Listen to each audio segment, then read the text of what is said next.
दोस्तों, हमारे नए नए वीडियो गीत देखने के लिए हमारे YouTube चैनल को सब्सक्राइब करें और न्यू अप टू डेट्स जानने के लिए बेल आइकन को क्लिक करें।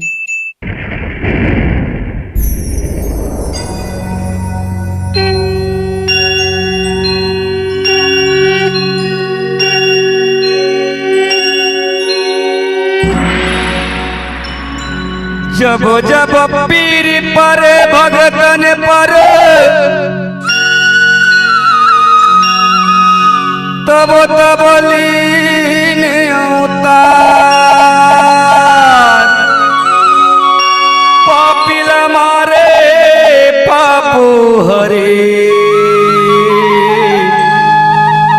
हरे भुवन के भार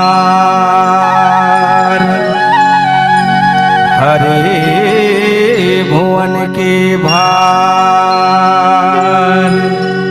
दुर्गा मैया की धनेश कुमार।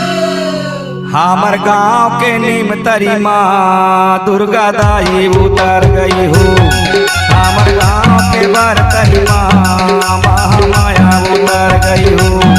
हमर गांव के नीम तरी माँ दुर्गा दाई उतर गई हो।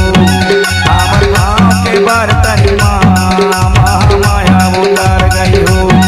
दुर्गा दाई उतर गई हो, महामाया उतर गई हो। दुर्गा दाई उतर गई हो, महामाया उतर गई हो। हमर गांव के नीम तरी माँ महामाया उतर गई हो। हमर गांव के बर तरी माँ दुर्गा दाई उतर गई हो।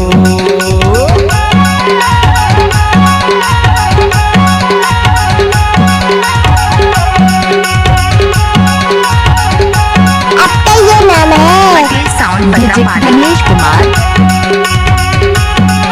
छत्तीसगढ़ी गाना देखने के लिए हमारे YouTube चैनल को सब्सक्राइब करें और नया अपडेट जानने के लिए बेल आइकन बटन को क्लिक जरूर करें। बघवा मदाई चढ़ के हो, लाली चुनरिया ओढ़ के ना। बघवा मदाई चढ़ के हो, लाली चुनरिया ओढ़ के ना।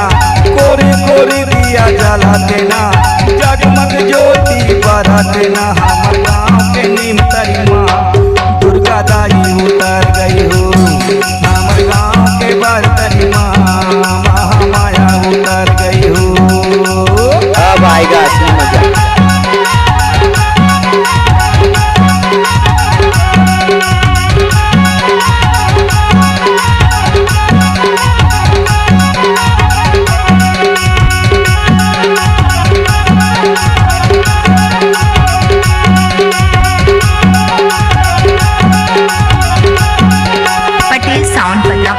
चैते कुंवर के महीना माँ गाँव शहर के मंदिर माँ।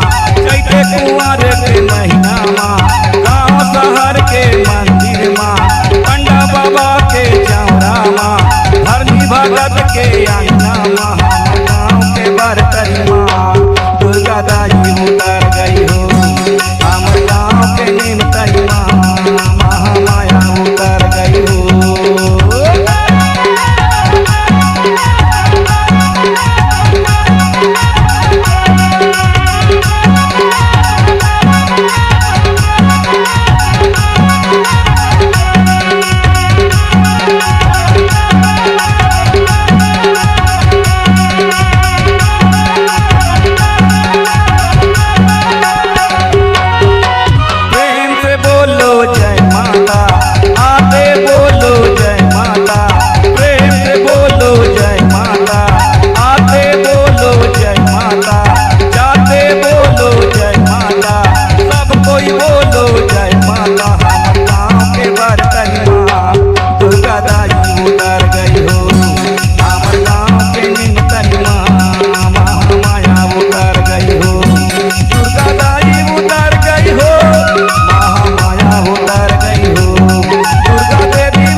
छत्तीसगढ़ी गाना देखने के लिए हमारे YouTube चैनल को सब्सक्राइब करें और नया अपडेट जानने के लिए बेल आइकन बटन को क्लिक जरूर करें। डीजे धनेश कुमार।